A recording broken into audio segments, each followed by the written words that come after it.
दर्शको, आता पाहणार आहोत एक विशेष बातमी. पुण्यात श्रीमंत दगडूशेठ हलवाई सार्वजनिक गणपती ट्रस्ट व सुवर्णयुग तरुण मंडळातर्फे मंदिरात गाणपत्य संप्रदायातील परंपरेनुसार विवाह सोहळ्याचे आयोजन करण्यात आले.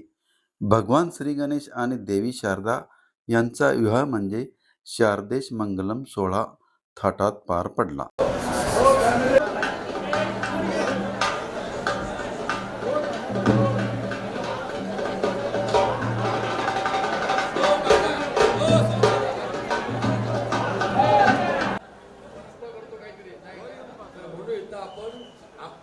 देवाला सगळं माहिती आहे, पण कृती सगळी करायची असते. आपण सगळे संस्कार म्हणले की सगळी कृती इथं करायला लागते. आता तुम्ही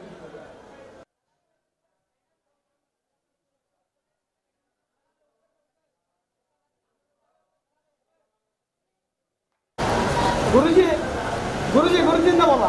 कशाला गुरुजी हे तू घे चल. गुरुजी बाहेर या गुरुजी.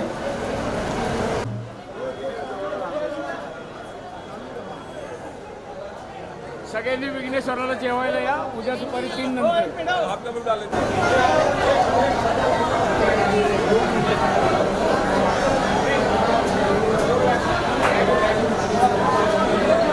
रामाय नमः, श्रीधराय नमः, ऋषिकेशाय नमः, पद्मनाभाय नमः, दामोदराय नमः, संकर्षणाय नमः, वासुदेवाय नमः.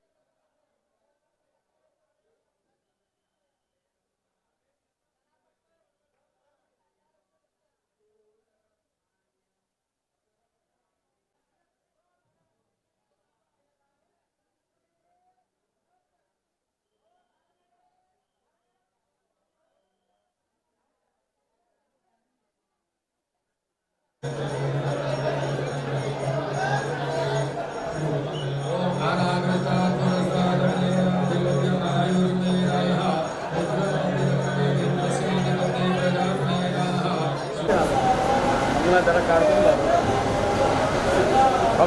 थांब 2 मिनिटं.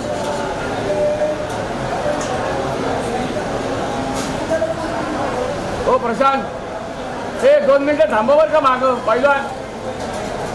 व्रातेभ्यो व्रातपतिभ्यश्च वो नमो नमो, ग्रसेभ्यो ग्रसपतिभ्यश्च वो नमो नमो, विरूपेभ्यो विश्वरूपेभ्यश्च वो नमः, वधूवर्योः दीर्घमायुः.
पुत्रासो जत्र भितरो भवन्ति मानो मद्यारे रेखता युर्गन्तो अथ वल्लभोपनिषदो ओम सहना भवतु सहनो भुनक्तु सह वीर्यं करवावहे तेजस्विनावदितमस्तु.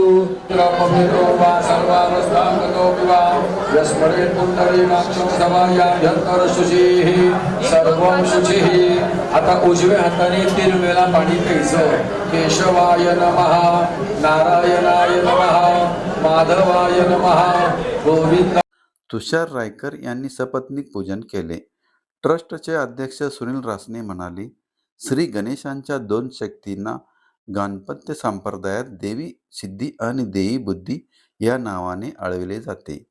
भगवंताच्या क्रियाशक्तीला देवी सिद्धी असे म्हणतात, तर भगवंताच्या ज्ञानशक्तीला देवी बुद्धी असे म्हणतात. अश्विन महिन्यामध्ये शरद ऋतू असल्याने या काळात प्रकट झालेली देवी बुद्धीला शारदा असे म्हणतात. शरद ऋतूतील चंद्राप्रमाणे तिची उज्ज्वलता आल्हाददायक असल्याने तिला शारदा असे म्हणतात.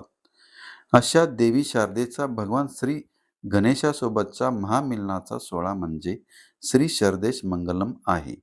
या विवाह सोहळ्यास भाविकांनी मोठी गर्दी केली होती. जय गणेश.